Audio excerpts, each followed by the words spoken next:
डाले जाएंगे। लेकिन इससे पहले ममता बनर्जी के एक चुनावी रैली में अपना गोत्र बताने पर सियासत गर्मा गई है। प्रचार के आखिरी दिन ममता बनर्जी ने जीत के लिए आखिरी दांव चला। ममता बनर्जी ने कल नंदीग्राम में चुनाव प्रचार जब वो कर रही थी, इसी दौरान उन्होंने अपना गोत्र शांडिल्य बताया। ममता बनर्जी ने एक मंदिर में पूजा का जिक्र करते हुए दावा किया कि उनका सार्वजनिक जीवन में गोत्र तो मां, माटी और मानुष है, लेकिन उनका निजी गोत्र शांडिल्य है।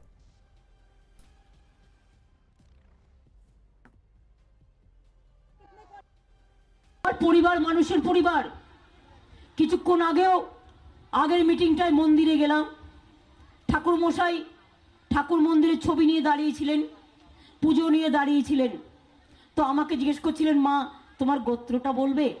আমার মনে পড়ে গেল আমি ত্রিপুরায় ত্রিপুরেশ্বরী মন্দিরে পুজো দিতে গিয়েছিলাম। সেদিন আমার সাথে যারা ছিলেন তারা জানেন, আমাকে জিজ্ঞেস করেছিলেন পুরোহিত মহাশয়, মা তোমার গোত্রটা কি? আমি বলে ফেলেছিলাম মা মাটি মানুষ গোত্র। আজকেও তিনি যখন আমায় জিজ্ঞেস করলেন, আমি বললাম দেখুন আমার তো একটা পার্সোনাল গোত্র আছে, সেটা শান্ডিল্য, কিন্তু আমি মনে করি আমার গোত্র মা মাটি মানুষ গোত্র। अब पूर्वी मिदनापुर की रैली में ममता ने अपना गोत्र बताया तो बीजेपी नेता पलटवार करने में जुट गए। बीजेपी के गिरिराज सिंह ने दावा किया कि बंगाल चुनाव में हार के डर से ममता बनर्जी अब अपना गोत्र बता रही हैं और खुद को कट्टर हिंदू साबित करने की कोशिश कर रही हैं। बीजेपी ममता बनर्जी और उनकी सरकार पर अल्पसंख्यक तुष्टीकरण का आरोप लगाती रही है। हमारे साथ हैं सांडिल्य गिरिराज सिंह जी, केंद्रीय मंत्री हैं। मंत्री जी, गिरिराज जी, ममता बनर्जी पहले जय श्री राम के नारे से छिड़ती थी, अब वो हिंदुत्व के मुद्दे पर आ गई और अपना गोत्र तक बता दिया है सांडिल्य। सांडिल्य तो आप भी हैं। मैं तो सांडिल गोत्र जगजाहिर हूँ, मैं लिखता हूँ। लेकिन मैं दीदी को जब इन्होंने कहा कि सांडिल गोत्र, तो मेरा लगा कि समगोत्री है, लेकिन समगोत्री का ये स्वभाव नहीं हो सकता कि सांडिल गोत्र वाले को तबाह और बर्बाद इन्होंने ही किया, क्योंकि सांडिल गोत्र वाले दुर्गा मूर्ति विसर्जन में लाठियां खाए, कोर्ट के शरण गए, रामनवमी में लाठियां खाए। उस समय कहाँ गया था गोत्र? बाहरे मोदी ने इन्हें सब कुछ याद दिला दिया। इनको गोत्र भी याद आ गया और अपने को मंदिरों में जाके चंडी जाप भी याद आ गया। कल तक तो कहीं नमाज भी पढ़ने जाती थी। शुभेंदु दादा ने तो इनका नाम ही कुछ और बढ़िया से रख दिया है बंगाल की जनता के कहने पर। तो ये आज की तारीख में ये वोट के खातिर, और मैं तो दूसरी बात कहता हूँ कि दीदी मुझे तो बता दो, मैं आपका चाहे बना समगोत्री तो आप कह रही हैं तो मैं मान लेता हूँ, कहीं रेड कारपेट बिछा के रखे थे रोहिंग्या के लिए कि वोटर बनेगा, बना भी दिया सुना है। घुसपैठियों के लिए तो क्या उस सब का गोत्र भी सांडिल तो नहीं निकल रहा है? मुझे बता दें तो मैं भी जरा जान लूं। ये और राहुल गांधी, न उनका दत्तात्रेय गोत्र है न कौंडिल गोत्र है भी तो ये सीजनल है, मोदी के डर से है। देखो भाई, ये लोग तो वो लोग हैं कि रूम में टोपी रोड पे तिलक। अब इनका ये जो सेकुलर सिंडिकेट है, इस सेकुलर सिंडिकेट का तो कुछ कह नहीं सकते आप। इनकी तमाम देखिए असम में कैसा सेकुलर सिंडिकेट चल रहा है। बदरुद्दीन साहब सेकुलर सिंडिकेट का हिस्सा है, वहाँ मुस्लिम लीग हिस्सा है, यहाँ पर भी एक साहब हिस्सा बन गए। तो ये जो कुछ टोटल पॉलिटिकल पाखंड है, ये पॉलिटिकल पाखंड पूरी तरह से एक्सपोज हो रहा है, जनता के बीच में एक्सपोज हो गया। आज जनता जो है वो विकास देखना चाहती है, आज परफॉर्मेंस देखना चाहती है।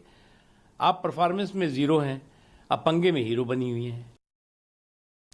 हल्दिया से आशिका सिंह हमारे साथ जुड़ रही हैं, अमित सिंह नंदीग्राम से हमारे साथ जुड़ रहे हैं। वहां गर्मी तो बहुत तेज है, लेकिन ये राजनीतिक गर्मी अब चुनावी हिंदुत्व पर आकर रुक गया है। क्या जरूरत थी ममता बनर्जी को ये बताने के लिए कि वो शांडिल्य है, और वो भी न उस वक्त जबकि चुनाव का प्रचार खत्म होने वाला है? आखिरी मिनट में उनको उनका हिंदू धर्म याद आ गया, यही सवाल पूछ रही है बीजेपी आशिका। बिल्कुल, मैं आपको ये याद दिला दूं आनंद कि पिछले कई दिनों से या महीनों से जो ममता का मंच है वहाँ पर चंडी पाठ तो सुनाई देता है, लेकिन पहले की तरह जो कलमे पढ़े जाते थे वो नहीं पढ़े जाते हैं। जो बोले सो निहाल का नारा नहीं लगाया जाता है। तो कहीं ना कहीं ये जो हिंदू वोटों को साधने की कोशिश है ये साफ नज़र आ रही है। बार बार ममता साफ करती हैं कि जय श्री राम से तो मुझे दिक्कत है, लेकिन राम से मुझे कोई दिक्कत नहीं है। ये कहती हैं कि जय सिया राम कहो, ये पॉलिटिकल नारा नहीं है, जय श्री राम पॉलिटिकल नारा है। तो कोशिश पूरी है हिंदू वोटों को साधने की। जो ममता बनर्जी जो कि जिन पर आरोप लगता रहा है कि अल्पसंख्यकों की राजनीति करती रही हैं, वो अब बीजेपी की चाल को देखते हुए ये कहना गलत नहीं होगा कि हिंदू वोटों को साधने की भी कोशिश कर रही हैं। आनंद, पर वोट तो परफॉर्मेंस पर होना चाहिए था अमित सिंह। और दूसरी बात ये कि जय श्री राम का नारा रामलला के लिए लगाया जाता है। रामलला विराजमान, यानी कि जहां राम पैदा हुए थे, छोटे से थे, तब वहां सिया कहां आ गई? अगर उन्हें पता होता तो फिर ये नई बात करती कि जय सिया राम क्यों नहीं कहते, जय श्री राम क्यों कहते हैं।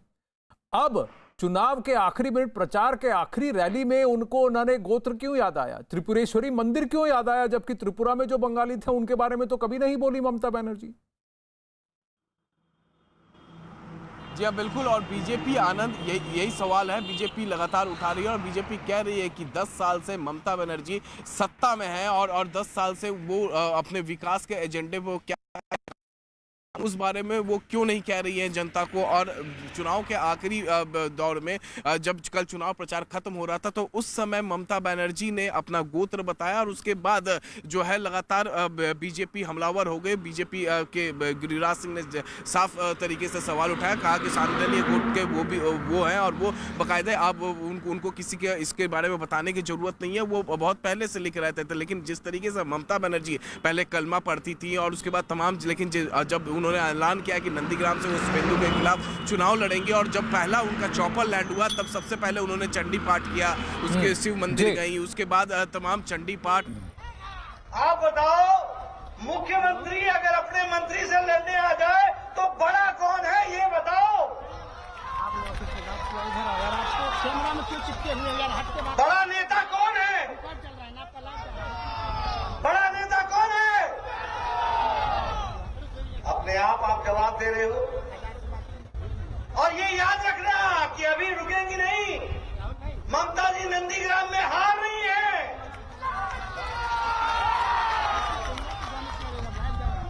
यह चुनाव अपने आप में बताता है कि चुनौती को स्वीकार तो शुभेंदु ने किया है, लड़ने तो ममता जी आई थी।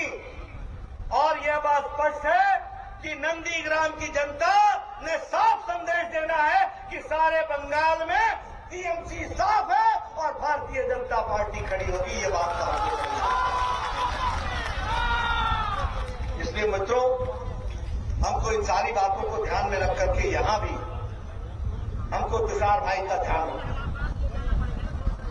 जब हम तुषार भाई की बात करते हैं तो मैं यहां जब आया हूं तो मैं इसकी भी चर्चा करूंगा आपसे। यह इलाका जो जूट इंडस्ट्री के नाम से, जूट क्या व्यवसाय के नाम से जाना जाता है, ये इंडस्ट्रियल बेल्ट है। लेकिन यहां ममता जी के राज में ये कांग्रेस पार्टी क्या बात करती है आसाम की संस्कृति की। आसाम की संस्कृति बचाकर रखना है तो बदरुद्दीन अजमल रखेंगे क्या? वो नहीं रख सकते। मोदी जी के नेतृत्व में असम गण परिषद और भारतीय जनता पार्टी ही आसाम की बहुरंगी सभ्यता को बचाकर रख सकते हैं। मित्रों, मैं ज्यादा कहना नहीं चाहता।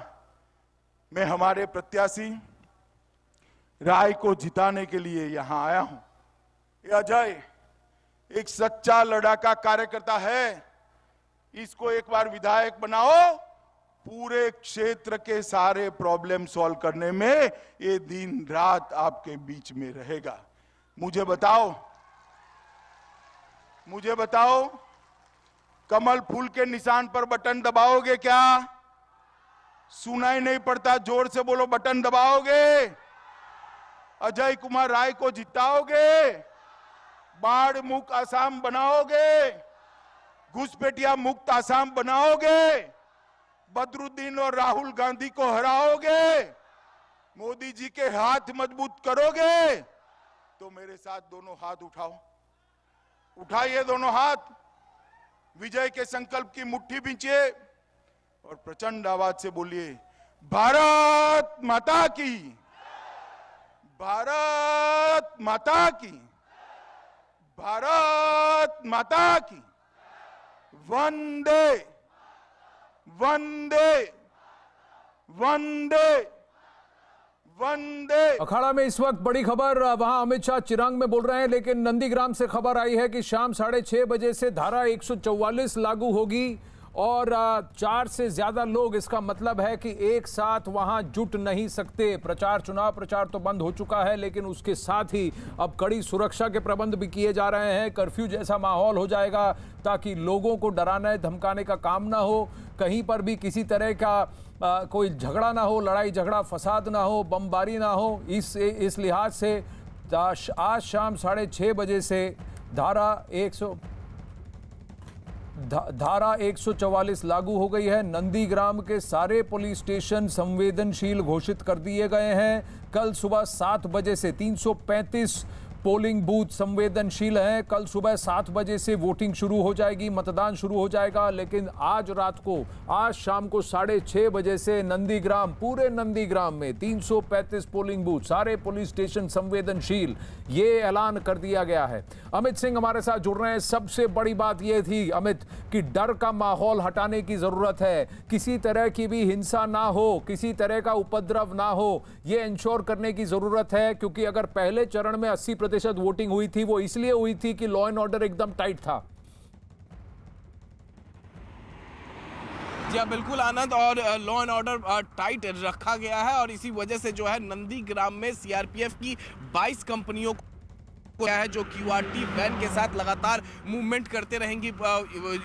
ये जो 22 कंपनियां हैं, ये अलग से वो 22 कंपनियां हैं जो लगातार सड़कों पे होंगी वेस्ट बंगाल पुलिस के साथ। 14,000 वेस्ट बंगाल पुलिस के कर्मियों को चुनाव आयोग ने नंदीग्राम के सड़कों पर लॉ एंड ऑर्डर को मेंटेन रखने के लिए किया गया। इसके अलावा एक और अपडेट है जिसमें कैंडिडेट्स को, चाहे किसी भी पार्टी को वो कैंडिडेट हो, वो यहाँ से मूवमेंट करेंगे, उन्हें पहले ही सिक्योरिटी एजेंसियों को बताना पड़ेगा, अपने नज़दीकी थानों को बताना करेगा कि वो इस रास्ते के जरिए उस बूथ पर जाएंगे, फलाने बूथ पर जाएंगे, ताकि उस एरिया पे और भी पुख्ता सुरक्षा व्यवस्था किया जाए। क्योंकि बीते दिनों इतिहास रहा है इस बारे में कि जो कैंडिडेट्स होते हैं उन कैंडिडेट्स की गाड़ियों पर तोड़फोड़ किया जाता है।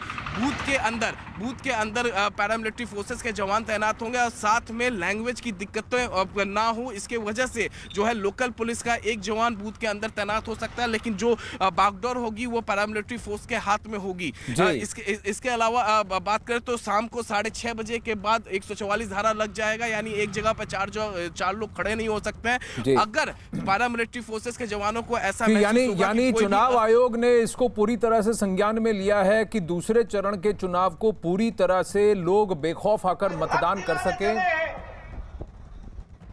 मित्रों, ये चुनाव में इन सारी बातों को हम एसिड के अटैक में, बहनों पर एसिड के अटैक पर नंबर 1 है बंगाल।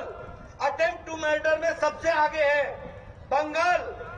अनसॉल्व्ड मिसिंग केसेस में सबसे नंबर आगे है बंगाल। में डोमेस्टिक वायलेंस, महिलाओं के साथ अत्याचार 35% बढ़ा है बंगाल में। 5 सीट की घटना घटी, कोई उसमें अरेस्ट नहीं हुआ। उसी तरीके से कामदूनी में घटना घटी, उसमें भी कोई पुलिस एक्शन नहीं हुई। 2 ट्राइबल गर्ल्स के साथ जलपाईगुड़ी में रेप हो गया, कोई उस पर एक्शन नहीं हुआ। ये सब चीजें बंगाल में ही घटी है।